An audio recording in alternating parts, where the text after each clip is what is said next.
And welcome back to another episode of Life Changing Challengers. My name is Brad Minus, and I am your host. And I am probably the luckiest podcast host because on the show today, I have Heidi Beyer.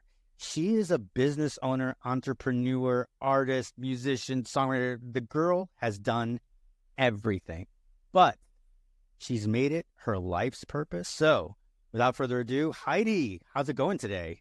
Hello, Brad. I'm doing great. Thanks for having me. Absolutely. I'm so honored to have you and thank you. So without further ado, Heidi, can you tell us a little bit about your childhood, where you grew up, what was the complement of your family, and what it was like to be Heidi as a kid? Well, that's a lifetime of learning. I was born and raised in New York, and I was born in Manhattan. Lenox Hill Hospital. I was the first child that my parents had. My parents were very young. I come from a Jewish background where my parents really practiced Judaism. It was a real big part of their upbringing. I was the first of three. My dad was an entrepreneur. He was very young when my parents married, and this was a thing back in the day that a lot of people married young. So they were, 21, 23 years old and had a lot of dreams and desires. We're always very focused on work and doing a good job and just very high work ethic, doing good things for other people. My father started, and this is a lot about my father, is how I actually took on a lot of his traits and who he is. And that's who I am today. They are a lot, my parents are doing great. They're loving life. They're actually living in Scottsdale, Arizona now. And I just always, I always want the best for them because they have always wanted the best for me and for my brothers. I have two younger brothers and our lives are really rich. I mean, my father was just really young and trying to figure it out. And he would get mentors as far as business goes. He's all business. He had thought about being a doctor when he was younger, but instead he really just got pulled into being a business owner. So, he bought a business really young and he had mentors who helped him. He didn't do this, without somebody kind of looking out after him or helping him through the process, but he got into retail. And back then, I will say retail was a whole other thing. It was really people going to this, a shop. And so he owned a stationery store. And this was we moved out to Long Island. So I was raised actually in Queens and Forest Hills. And then my parents bought a house when I was 5, 6 years old out on Long Island. This is on the South Shore in Baldwin. So, and then my brothers came along, when he bought the store, I remember I have a distinct memory of me actually working the cash register when I was 7 years old. So I can tell you, I already knew what I was going to be in for the rest of my life. It was really about kind of, working the numbers, working the money. But I never came at it from a place I've always came from a creative place. So it was never like, oh, I want to go into economics or I'm a finance person or finance manager or anything of that nature. It was more of a place of being an owner, kind of overseeing all of the particular pieces that go into the puzzle. That's so much more interesting, which is a similar makeup that my father actually always had. And then as we grew, part of my growing up in New York, the interesting part is that it was really about helping the family. So while they really created a strong foundation and structure, such as Judaism, so that was our social life. My parents became very involved in the temple. And then I became very involved in the temple and in my studies. But it was more it wasn't about being religious, honestly. It was more about learning our culture and having the connection with others. That was really the main part of our part of that balance. So while I had that, and I was also very encouraged to be in sports, ever since I was very little, I got involved with playing baseball. Actually, I played boys baseball. which was something that as I grew, and this was maybe I was about 11, 12 years old, but I was the only girl in the league. This was back in Wow. Only girl in the league. only girl in the league. And I actually made all-stars. I made boys all-star team. Beautiful. I know. And it was like, I was very competitive. I also, my parents, I got into tennis. Tennis was a big deal. And I mean, my parents had then bought a business up in Massachusetts. So we moved when I was after my bat mitzvah, we moved up to Massachusetts. So this was, and the thing is that it was very difficult. And I don't know if a lot of people have experiences where they've moved around as a kid. And I know that you were in the military. I don't know if that was something for you, but for me, moving around as a kid and being in New York, very entrenched in New York, I had a very, very strong New York accent. I've lost most of my accent, but going into, I guess it was like 7th grade and moving to Massachusetts, Western Mass, where funnily enough, it's the least accent area in the country where the communications or broadcasters go to learn not in that part of the country, learn not to have an accent. Anyway, P.S. I had a really tough time. It was really tough acclimating as a girl and wanting to fit in. So that's kind of part of the story where, I felt so different much of the time. Anyway, so good. No, I was just going to say, that's interesting that, you looked like everybody else. You behaved like everybody else, but because of your accent, you felt like an outsider. Most people are like, you'll be like, oh, you got an accent. That's kind of cool. Something different, but you actually felt differently about that. Actually, I was very sensitive. And so being sensitive, and which is, it's from, and I happen to be in my life today, very spiritual. So, and spiritual where it's about kind of like just manifesting what you want, like law of attraction, things of that nature. And really kind of going deeper than, I like to have deep conversations about things that are, why are we here on the planet? Our purpose in life. And it's not about, this is, I'm all about, let's help the planet. Yes, of course. But it's more about, well, how can I help? How can I be better for me?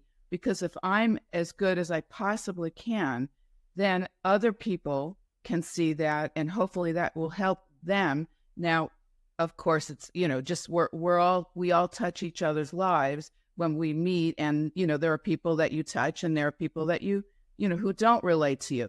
But the key is, just to be the best person you can. So that's all I've ever tried to, that's how I've come to that.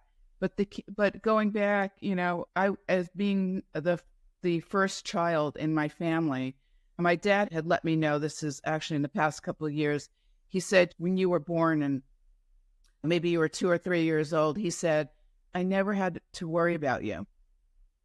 He said, you were always so competent and competent. He said, coming out of the womb, you were so competent. You didn't seem like you needed anybody or anything. You didn't seem like you needed me. You were just so filled with confidence and competence. And I just always knew that you would be successful in any venture that you did. So I took that as a real, to me, that was just such a compliment. Right. While, of course, that's kind of a shield for maybe, being like if you come up looking and feeling like you're tough, you don't need anybody. But the truth is that the deep sense of wanting to belong and wanting to feel wanted and wanting to have connectivity to other people and really wanting to be known. And so that's been sort of the struggle that I have endured. That's part of my life's journey. But the key is with my relationship now with my brothers, just kind of going back to the family dynamic, was, it's so interesting. I was sort of the star of my family. Yeah, firstborn, And I think my brothers felt, kind of in the shadow of something that they couldn't necessarily, kind of stand up to, or it took them a while to find their own who they are, you know, and actually the relationship with my middle brother had always kind of been a bit fractured up until the last several years as we become really, kind of strong adults in ourselves. But the relationship with my younger brother was a lot easier, and I was able to feel like I could support him more. But the key is that, it was almost like interestingly enough, I felt like an only child. Oh, it was really kind of isolated. Kind of isolated, but on my own, where I was sort of just given the tools, or my parents were extremely supportive of anything that I did. And in fact, I also was very involved with theater and acting. I was encouraged I was involved in the clubs, and I went to equity theater groups. I was always a top performer and the star of the show, or wanted to go to performing arts school in New York, and things of that nature that, and would read Variety. And I was like 12 years old, so it was like I dreamed of and I'm talking about not Variety magazine, Variety, the newspaper, right? Out in New York, where you get to see all of the auditions. And I would dream of, going to the auditions and getting representation and all of that nature. So it's like I had a lot of pieces in my life. And the other piece growing up was becoming I was encouraged to play an instrument. So the instrument that I had started playing, how when kids are in school, Right. It's like you're playing a flute, or you're playing the clarinet or something in band, right? And so I actually did try the flute, but the truth was, I was like, forget this. I it's like as soon as I saw like guitar, I knew that was for me. That was my vibe. That was where I wanted to be. It was like, forget about this whole band thing. So I started taking lessons. I mean, actually, it was even before I was taking lessons, I picked up the guitar, and somehow innately I knew how to write music. It was like the coolest thing. And it was also the most like God thing, but it was also the most interesting thing. Like how would I ever have that intuitiveness to know how to write a piece of music? And a lot of it was just, my first song actually was called The Sign of the Times. And it was so funny, but maybe like within, I don't know, a couple months, there was like a Prince song. Right. Prince, Sign of the Times. Exactly. Like, oh my God. It was like I had kind of channeled that, and it was what I wrote. I was very hooky, and I had really, somebody who's easily can write music and then write the words. And it's something that was always really fun, and not really, and actually very almost, I didn't use this word when I was growing up, but therapeutic. There was almost a very like a happy place. So you find a passion. And I think that's a lot of people, is they find a specific passion. Now, that might not be their life's journey. It might not be their end all be all, but it's something that they're very happy with. You just happen to find music. I like to draw parallels. I play the clarinet and the saxophone in high school. I also was in theater. My first production of Oliver Twist was 6th grade. Oh my God. I went through high school and college, and then I went into the military. The first time I got out, I was in DC, and I started doing some equity stuff and some semi-pro. It's enough to pay your gas to get to rehearsal and back. A Sign of the Times was huge. That was the second album after Purple Rain. Remember the Bangles? Yeah. Yeah, they had a song, The Sign of the Times. I just remember going shopping with my mom, up in upstate New York. And I heard that The Sign of the Times, I think it was the Bangles on the radio. And I was a kid, and I don't know, it was just like I just like, oh, I knew it. I knew that would be a hit, like my song. It wasn't my song, but the title, it was like the title was out there in the ethers, and I had just like kind of pulled from it. Isn't that cool? When you said that you kind of this innate ability to write music, are you talking about that you were able to play a new melody, yeah, and then put words to it? Yeah. You're not actually talking about that you all of a sudden could go put a staff out there, write treble clef, and be able to write the notes. Right. Later. I didn't really have. I can do that, and I could do that before. Yes, actually, I did. I did have a very elementary. I knew the staff, and I knew the musical notes. I knew theory. So when I first started picking up the guitar and taking lessons, yes, I was taught theory. Oh, okay. Did I care so much about it? Only so that I would remember what I played, and I could build on that. Right. But as far as like, oh, was I, like Mozart when he was a kid, whatever, would be able to do that. I didn't have that desire. That wasn't like, oh, like it wasn't as eloquent, fluent and eloquent. It's more truly innate from a creative. That's what I'm interested. That's what I've always been interested in. Yeah. Like a piece of something and then going, oh my God, that's a cool tune. And then kind of, watching it grow into something. Yeah. I had a really good friend when I lived in DC. Her name was Jessica. She didn't really know the guitar. She just kind of picked it up and started fiddling with the different chords. And before you knew it, she came up with these amazing songs. And all of a sudden she started singing along with it and doing open mics. And before you knew it, people started knowing who she was. And it was pretty cool. But then she had met somebody who was very fluent in musical theory. And he was astounded because he was like, you're just like doing trial and error to find out where these fingerings are and stuff. And you're coming up with these beautiful songs. You know what it took me after doing several courses in theory and everything, how it took me to do that. So yeah, I believe that you had an innate ability to pull this away because I've seen it with my own eyes.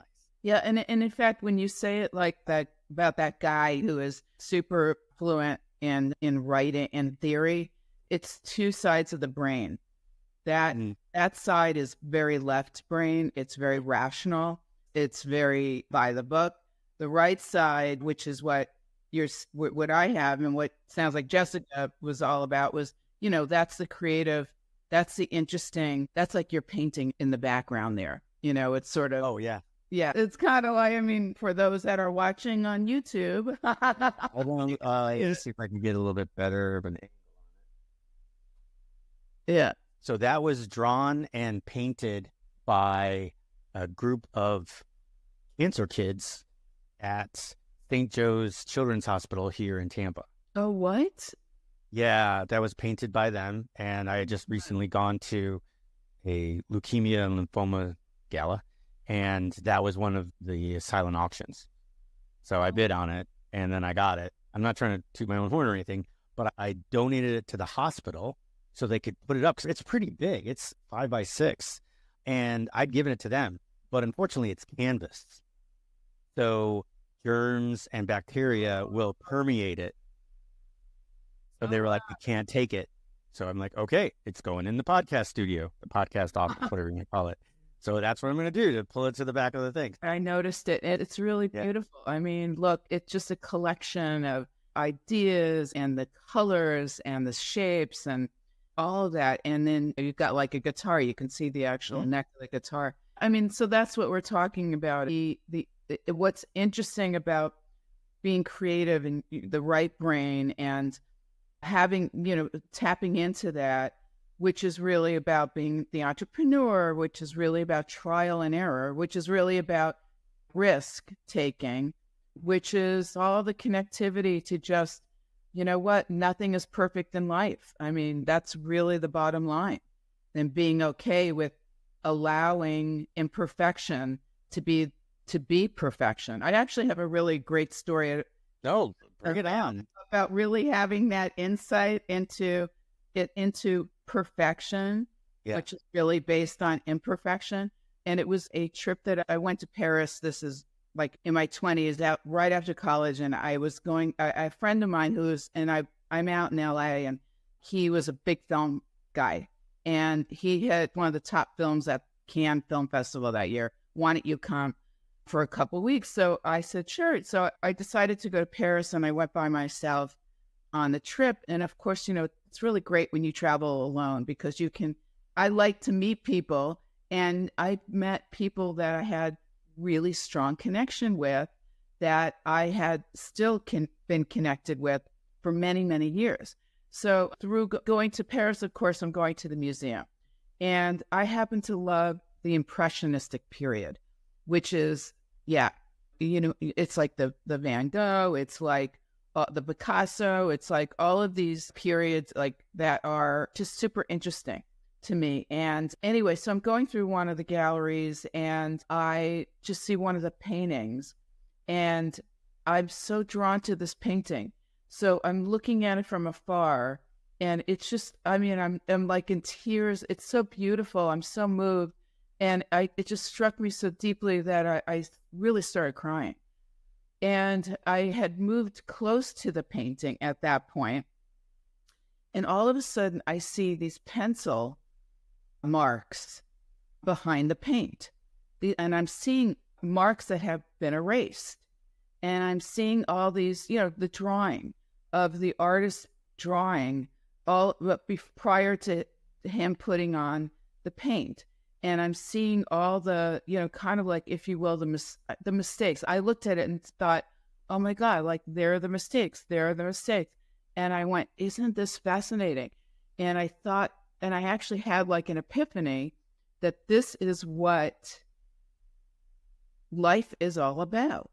Because when you're looking from afar, like I'll look at somebody, and we were saying, I live in LA, and of course you look and you see some really exquisite looking people. And I look at someone, I think, oh my God, they must have they have a wonderful life. They must have a wonderful family. They have somebody who loves them. And and you go on and you make up this whole story about somebody. And then I'm looking at this painting and this is what intimacy is now that I know that. But at the time I was like, this is about like the imperfection of the painting. And then I thought to myself, but that is what makes it perfect. And that's the analogy of life, is that you go close up to a painting, which is close up to a person or a human being, and you see, they're not perfect, but that is what you love. That is what you come to love. And then you build the trust on that. And that's the relationship that now 30 years down the road, albeit, somebody, could just be somebody a dear friend of yours that you haven't thrown away, that you still have around. That's the key to life, is just building those relationships. Oh, I agree wholeheartedly. And then the nice thing that I think about is, but there's also those relationships that sometimes just end, but they were in your life for a reason, and if you can spot that, you're like, this person was in my life because I needed to be taught something and they needed to be taught something. And we accomplished that together and we kind of went on separate paths. So we lost touch. Doesn't mean that you're not friends anymore. It doesn't mean that you're now enemies. It just means that you kind of float into, into your own paths. For instance, like I was just mentioning, if I ever saw Jessica again, because I haven't talked to her in years because we went our separate ways, but it would literally take about 5 minutes and we'd be right back to where we were. You know what I mean? And you have those kind of people, but she came into my life for a reason. And she taught me about music. She taught me about producing music because I produced some of her music. I didn't know anything about that. And we kind of took this journey together. We also were in a few shows together. But then, we just kind of went different paths. But those people will still be there inside you. So what I'm saying is that we don't naturally ever throw people away because of what you learned from them. And that's the piece that you take with you wherever you go. That being said, let's go back into, let's say, college. Did you go to school? Yes, I went to Emerson College in Boston. Emerson is a private communication school. It was a school where there was a lot of things that come up. Like you're young, you're trying to figure it out. And I always knew what I kind of wanted to do in film and TV. It's a film and TV school, essentially. Right. They have advertising also. And I just love, as a writer, I love writing and I love kind of the poppy kind of quotes or coming out with things that would be really easy for people to remember. So advertising kind of was something that popped up in the midst of I was the copywriter. I could come up with these really cool, simplistic ads. In fact, I was on the radio when I was in Boston in college. I was one of the first, and I got out to the radio, which was very hard as a freshman. I had a scholarship, and so part of it was work study. So I was working as a record librarian. That was a dream job for me because I got to meet all of these people who were like, at the time, radio was the thing, and WERS was the best Boston station. And you could hear it all the way down to New York City. It had such a strong signal. So they would get a lot of celebrities up there, and it was the time of reggae. In fact, I got on the reggae show, and I had all the Rastafari come up there. It was like they loved to see that I had blonde hair, you know. It was like I loved it. And yeah, I mean, it was like the time of Bob Marley, Rita Marley, so Right. it was super cool. There was a lot of punk, happening at the time, alternative, stuff coming from England, from the UK. It was like a really rich time. U2 was just coming out. Anyway, so that was that part. And I was all into acting, and just, it kind of, what happened was something came up for me, which just was like a life-changing experience, which was very difficult for me to deal with at the time. My family had moved out to Scottsdale, Arizona. I had transferred to ASU, and I was still doing, the same communications. But what happened was I discovered, and it was through my own efforts, I found a talent agency that these guys had no idea they needed me. And in fact, and so they didn't, and I said, don't pay me, I'll do this as an internship, which they had no idea what that meant. It's very different. The East Coast has a different mentality than the West Coast, or even Arizona at the time, for, kind of this whole thing about how you take on interns. Anyway, P.S., I ended up running the agency because these guys, all they wanted to do was party, and go out and meet people and just kind of be the face of the business, where now I'm running and I'm going to school for full time. In fact, I'm casting friends that were I'm in class with, and, all my friends in movies and commercials. I mean, it was really quite wild. And I was running casting sessions, and these were, this is a SAG franchise agency. So I really gained quite a reputation. I was like 22 years old, 21, 22, running this entire agency. It was really quite remarkable. Yeah. I've been in those casting sessions many, many, many times, and they could either be run super well or they could be a mess. That's an art right there. But just the idea that you were running this talent agency while you were in school, that's incredible. And you have done what you mentioned is something that I always kind of stick with, like people that are in high positions, right?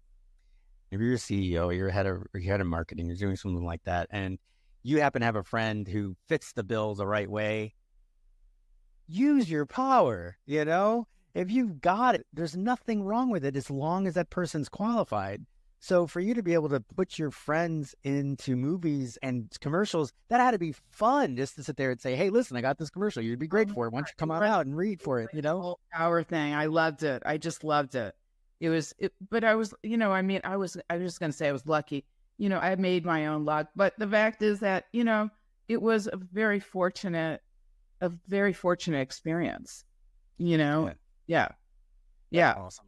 So when I graduated, the whole point was to move out to LA and to become an agent, to do that whole thing. And it was just a lot of stuff. It was a lot. I went through a lot.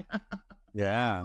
Adversity. That's where we need to go, because that's what we want. We want to know what that was. So how you came out of it and now, be a serial entrepreneur.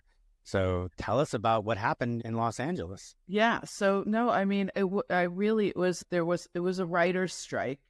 So remember the writer's strike of last year? So it was writer's strike 1.0. And there was there was no hiring. So although I had a ton of just a huge, thick referral base, right, and so many people who would love to, it was just at the time, it was really tough for me to get in. And yeah, it was just a lot of learning about how to kind of handle rejection. I even had family in the business, and really knowing that you can't rely on other people. And I was really quite shocked. I know so many people do have people that help them easily and effortlessly with love. And that just wasn't my experience. And it was sort of like, do your own thing. You have to find your own way. And that's kind of how it's always been for me. I have never had anyone sort of open doors. I've had to sort of kind of sit back and allow myself, well, should I go here? And that's what's allowed me to, I will say the word allowed me to go in various directions rather than just, getting really overwhelmed and upset, not doing anything, which is never who I am and the threat of who I would ever be. Or it's sort of like, kind of seeing what do you, just kind of going with it and really allowing whatever experiences that you get to learn through each and every experience. So what happened was I had a friend of mine who was in the garment district. And so I thought that would be a really great gig for me. Instead of being a talent agent, and not that I couldn't get in, it was just really tough. I kept going through interview and it wasn't easy. So I sort of just made some alternative, I had to work, I had to make money. My parents were like not going to fund not giving me money. In fact, when I first moved to LA, I was on my cousin's couch. They lived right by the Ivy, around the block from Robertson, and just an apartment. And he was an editor, and she was in advertising at then Shia Day, which was a big advertising agency. And so they were really cool about letting me stay on their couch. But after I guess maybe it was a week, or maybe it was a little less, maybe it was just a couple of days. It was like, you have to go find your own place. And I didn't know what to do. So my mother said, well, why don't you go over to the Jewish Federation and ask them to put you up. They'll give you, money, or they'll put you up in a hotel.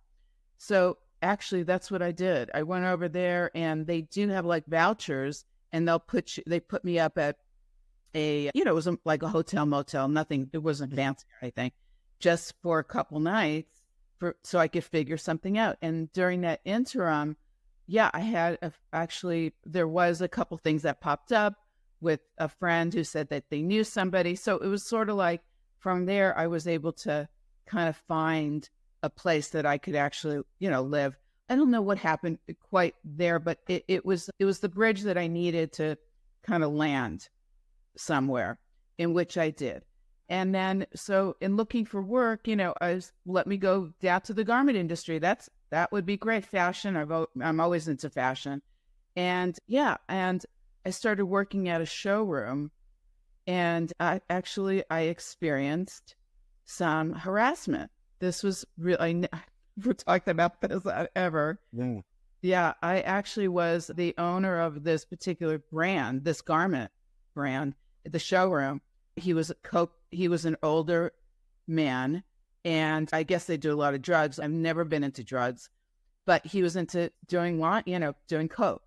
And I just know that I was the girl at the desk, answering the phones and making the appointments. And he would come over, and he would try to, kind of put his hand in certain places and do certain things to me. And he would also raise his voice and yell at me. And I was definitely harassed, sexually harassed. But, here nor there, at the time, nobody brought up. It was sort of like, well, what am I going to do? So what I did was I actually had the newspaper, because we had newspapers back in the day. I would look for work on my lunch break. So I actually looked at ads, and I saw this one ad that said "The Chosen Few." I kid you not. The Chosen Few. And it was for an executive recruitment firm. And I thought to myself, I knew what recruiter was. And I thought, well, recruiter, talent agent, same difference. And this company was based in downtown LA. So I knew that I could get there on my lunch break Right. and not have a problem. So I went over to the chosen few and I met this guy. He was this gay guy who I absolutely fell in love with, Christian. And they hired me right on the spot. And it was the luckiest, it was the most fortunate. I got out of that situation that I was so antithesis of anything I've experienced before. It was so scary. And I was able to get out of there. And, that was the thing. And my parents were behind the scenes supporting me, telling me that they're not giving me money, but I could figure it out on my own. And this is sort of how it's always been, And not that they didn't want to not give me money, but it's always been like, even when they've had money, it's always like they don't have money.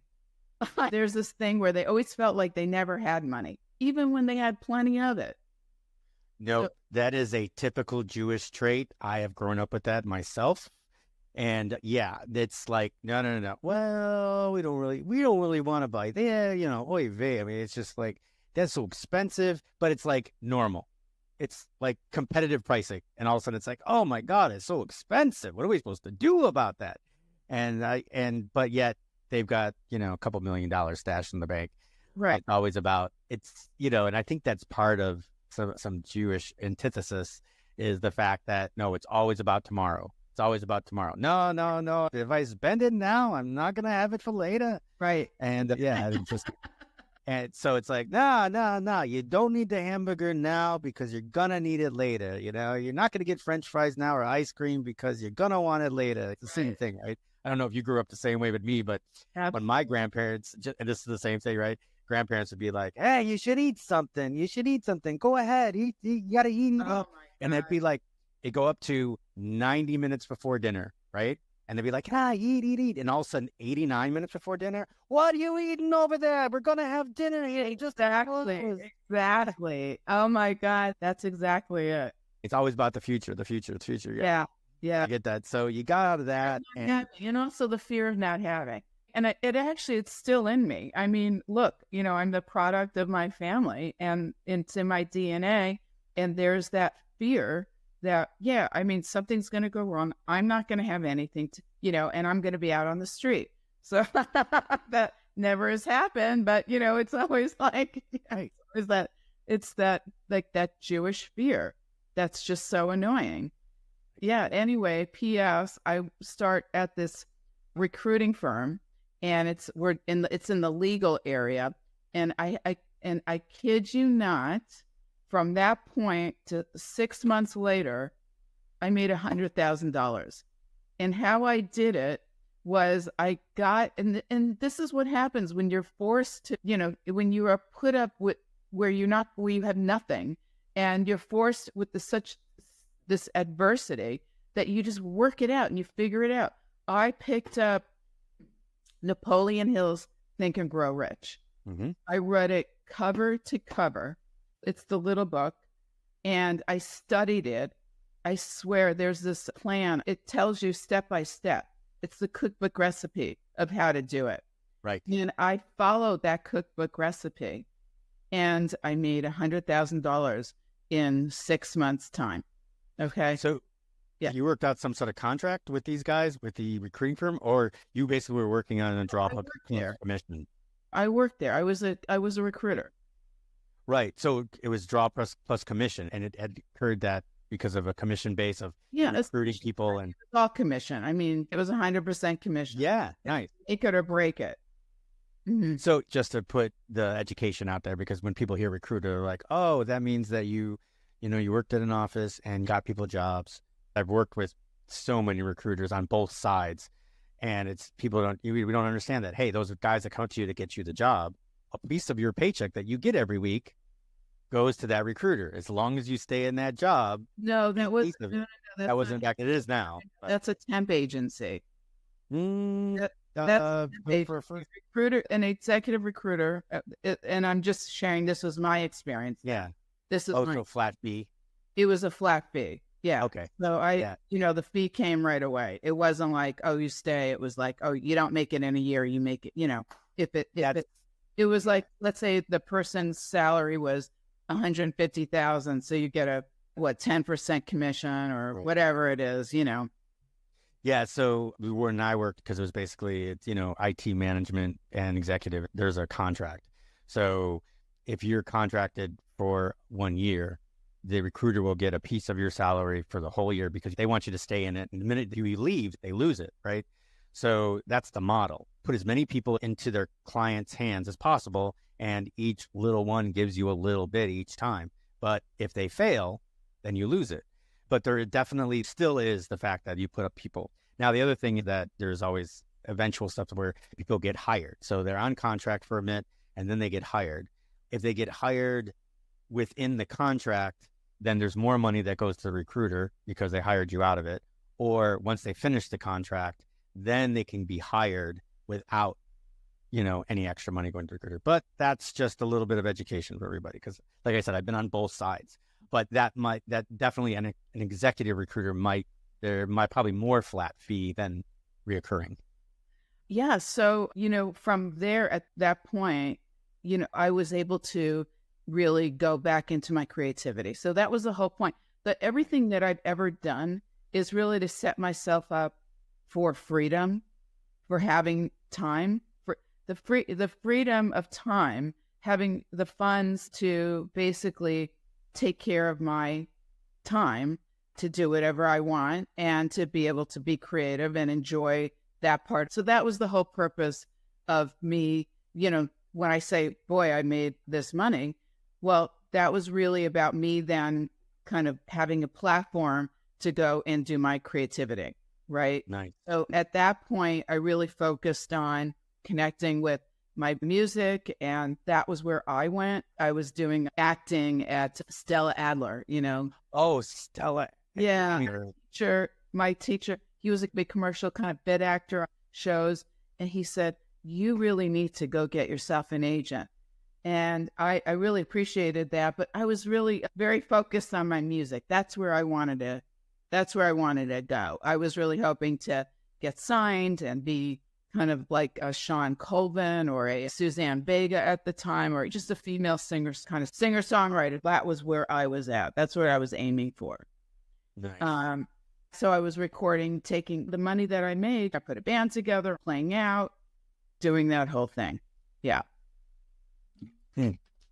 So basically what you're saying is that you were trying to get to the point where you weren't trading hours for dollars, that you would spend a certain amount of time, make a bigger amount of money, put it away, and then be able to do your creativity. So you didn't work as hard or as long, and then you were able to focus on what you really loved, freedom, right? Well, that was the dream. That's right. So you started performing or you started writing and stuff. What happened there? Right. I have such a great business head, right? Like that's such a big deal in my life, as I've shared with you. I had a dear friend of mine who was also doing the same thing. We would kind of support each other. She really took her stuff out on the road. Like she would go and, go into all the cities and take her, whatever CDs at the time, the records, and then go out and try to get her stuff sold and play out at these little venues. And I just thought, no, that's not what I wanted to. I had no desire to really do that. Zero, honestly. So I just kind of, allowed myself to go through that. I did everything that I possibly could at the time with the whole recruiting thing. Some other stuff came up for me with my life. And so I took a turn, which was me focusing more on my personal life. Like I really wanted, relationship was really important. So I started really trying to put some effort into that. And I didn't at the time have the skills to really have balance with my personal and my work life. So I was really focused on that. And then I wanted more creativity. And there was a downturn in the industry. So I moved on to some other creative ventures, like becoming in production. I worked for a producer. And then I actually worked at Variety. And I became a writer. I had some bylines. So I really networked and had a lot of time with people kind of in that space, really trying to figure out, how can I get to the end result has always been about freedom of time, getting to a place of having more time and doing the things that I love to do. And from there, it was sort of, I started a business. I had worked with an event management company. I became the top producer. Any company I've ever worked with, I've always been top. It's like they've never seen anything like it before. So, that to me, I've always wanted to translate into my own experience, into my own business, into my own projects. I had worked for this company, and then I went off with a partner and we opened up our own company. We did event management. We did professional level diversity career events. We traveled the country and we have a phenomenal reputation. And then, from there, I kind of moved some of the funds and moved into more real estate holdings, wanting to flip houses and get into that whole thing. So I've had a variety of, just taking risks, finding ways, doing anything I can to really allow myself to position myself to find things that I love. And through that as well, it's like I've had friendships that developed that were very spiritual. So I found a whole spiritual side of myself, which, was what at the time it was city yoga, which is something I've been involved with for many years. And, which is about selfless service, giving back. So it's not all about me. And it's really, kind of finding a way for me to take, to have a richer experience of my life more than just myself. And so these are practices now that while I had been a devotee, a participant for 30 some odd years, I meditate on a daily basis. This is part of my morning, my morning routine, my morning meditation. So gratitude, having a practice of gratitude. So, yeah. I want to ask about, so you basically said that wherever you landed in a spot, you usually became top of the pyramid. You were a top performer at the talent agency, at the executive recruiters firm, the event management place. What do you attribute that to? Let's put it that way. What do you attribute it to? Yeah, that's actually a brilliant question. Wow. Yeah, that is the $100 million question. I just really feel that I have this insatiable desire to really help others and to be of service. It is no joke. This is something that I really came in with. And I find that I most successfully can execute in a business work environment with other people. And when I say it like that, it means that, in my personal space, it's not as well. Of course, I have really nice and beautiful connections. It's a different skill set. In the workspace, you have more control over how you can help other people. And you can really find that there's so many people who are desiring somebody to come in and hold their hand and help them through ways to become better in their business life and to expand their businesses, to actually, that for whatever I am, that I align myself with, that they will be better for being a part of whatever I'm actually aligned with, or that I'm doing, or that I'm selling, or that I'm providing, or service I'm providing, anything of that nature, because I have really good taste, I feel. Oh, yeah. Yeah, you heard it here, ladies and gentlemen. Heidi Beyer, the most modest person in the country right now. And she knows by fact, she has self-proclaimed that she has good taste. Okay, no, just kidding. Humility. Let's just add that with humility. Okay. But yeah, no, I get it. I had a couple positions where I had teams underneath me, and I was one of the first people that would always go in and they would ask me, what's your management style? And I'm like, everything's about the team.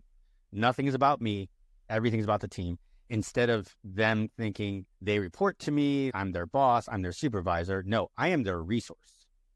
If they need something, that's my job to make sure they get it so they perform their jobs to the utmost of their ability, whether that be coaching, that be education, whether that be pens and pencils, whether that be, hey, they need extra day off or they need some time off in order to remove some friction from their lives so that they could be more present at work. I'm like, I'm the one that is there for that. You know what I mean? Obviously within reason. And what I found was if I treat my employees like that, my staff, and I treat them as, that they're my clients, they will work harder for me because they know that I'm going to provide them with everything possible to make sure that they are a success. And I lost great people because they became so successful that they got, that they ended up getting better opportunities. I'll never forget those times when people are like going, hey, you know what? It's really, really sorry, Brad, but I just got this job and they're going to want to make me a VP and blah, blah, blah. And I was the first one to say, go, have yourself a great time. This is why you were placed on my team. It's sad to see them go, but they're going to someplace better where they can become the person that they were meant to be, where they can take that next step, which is what this podcast is all about, helping you make the next step in your life and where you want to go. All right, let me get off my soapbox. But yeah, so I know where you're coming from. May I be of use was a top motivator for me as well. So you ended up doing some more creative stuff. So tell me about how because you're just talking about city yoga and you were coming to that seems to kind of go into what you're doing now, kind of like folds right into it, right? Yeah. So Be You Renewed is Heidi's company. Yeah. And I am going to hand that over to you because I love the products. I haven't tried them yet. Yeah. But when I looked at the descriptions, I know of a couple of things I'm ordering. So. Well, we'll take really good care of you. Don't worry. Honestly, I have been the head stuff, the stack, the H stack and the memory stack. Yeah, I'm totally freaking into that. Yeah, me too. In fact, that was the whole thing. I guess it was maybe 15 years ago. I'm just going to be totally, I'm going to be totally honest here. Not that I'm not being honest, but it's just, I'm going to be totally tell you the story. I remember reading, I think it was, or hearing about this 4-day work week, this Tim Ferriss 4-day work, right? And it stuck in my craw. It got stuck there where I'm thinking, and he was doing it with supplements. And at the time I was using supplements. I've always I'm a health person. I know that you are, huge health. I've always worked out in the gym.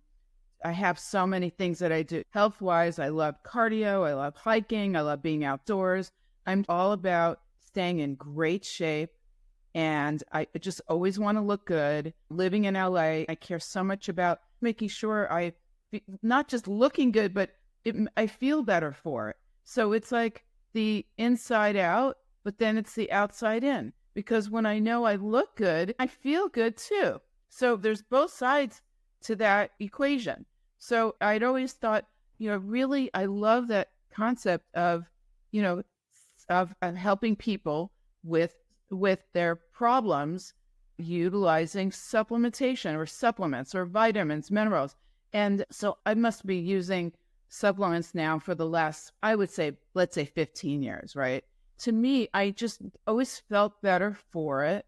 And I always knew that when I was it was energy, I was feeling happy, I was feeling whole. Now, it might have been maybe more emotional, like maybe I would take it and I would just feel better. And it was my mindset, I just felt better. But I really do feel better, period, for it. That's why I do take supplements. But so as now I'm, just, around the 50 mark, I can see how, the aging thing is really important to me. So I always want to be, my age gracefully and be as young as I possibly can and not have to, worry about getting the facelift, which I am thinking about.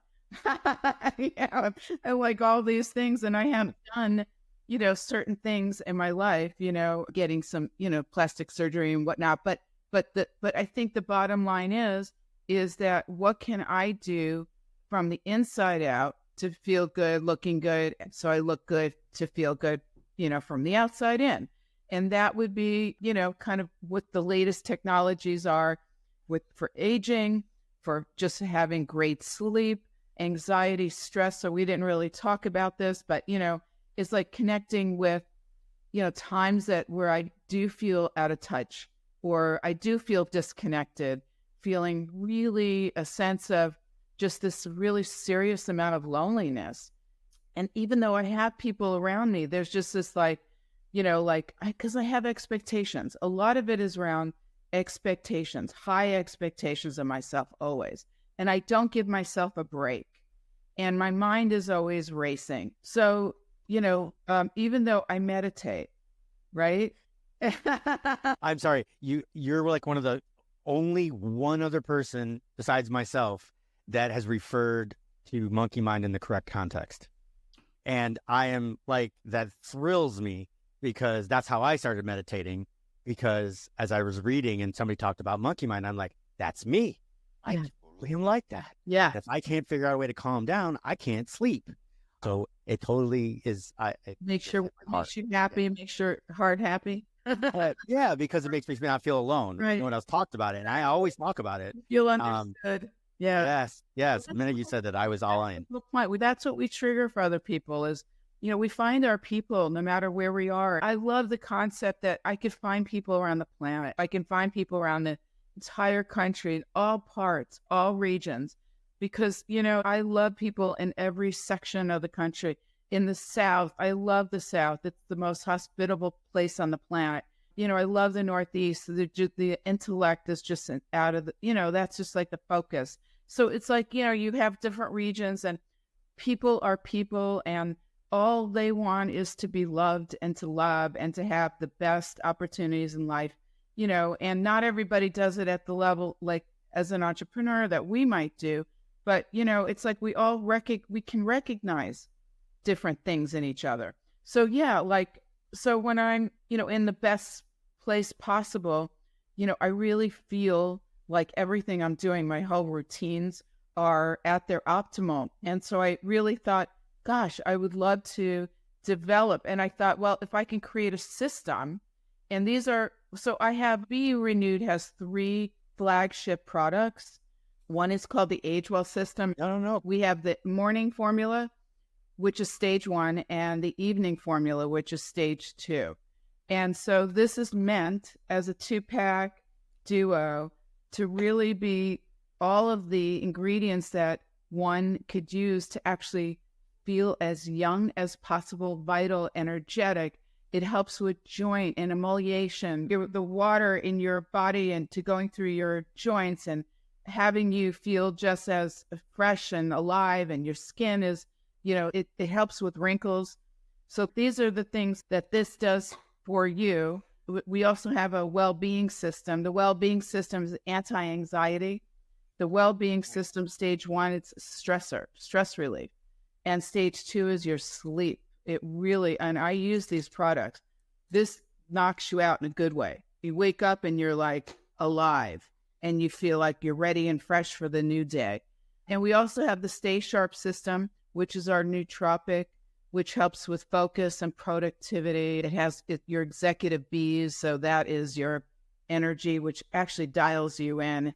These are fantastic products. And the formulas that I had developed over the last 5 years, actually really coming into what are the best vitamins, minerals, and herbs that could go into the formulas, that would be where they would not interfere necessarily with somebody who's on medication. And everything here, we always tell you, please, if you're not sure and you have questions, if it's going to interfere potentially with what your doctor prescribes, you absolutely, we recommend talking to the doctor. But the key here is that there are studies, clinical studies, over 300 of them with these particular systems. They're organic, they're gluten-free. We give a 1-year guarantee anyway. So, please feel free to try, and we'd love to have you as a customer. Oh, no, I'm in. The URL that is under Be Renewed is very simple. It's burenewed.com. And I'm assuming that BU is BU, right? So see. B. So exactly. So here is Heidi leading with service. She wants you to be the best you that you could possibly be. And she's developed these products around things that are, not to compete with your regular medication and to help you become the best person that you could possibly be and stay with a little bit of aging and just be you. So that's where this comes from. So that's BURenew.com. I will have a link down in the show notes because I don't know when this is going to air right at the moment. But if you use BU25, there's a 25% discount on that. Heidi does her own videos as far as how to use the system. So you can get a chance to see Heidi again right on the website. Where is the best place for people to ask questions besides the site? Do you take part in social media? Absolutely. We have a really fabulous Facebook page. So you can go to BU Renewed on Facebook. We have BU Renewed Official on Instagram. Fantastic. We do have TikTok. It's BU Renewed. My email address is just Heidi@BURenewed.com. Please feel free to reach out. If you want, the phone number is on there. Feel free to call me. I will make sure that all of that is linked right into the show notes. You'll have access to all of that. So we are total supporters here at Life Changing Challengers of BU Renewed and their products. So give it a shot. And, when you listen to this podcast, go ahead and hit the like button. If you're watching on YouTube, follow us. We're going to have more episodes than this.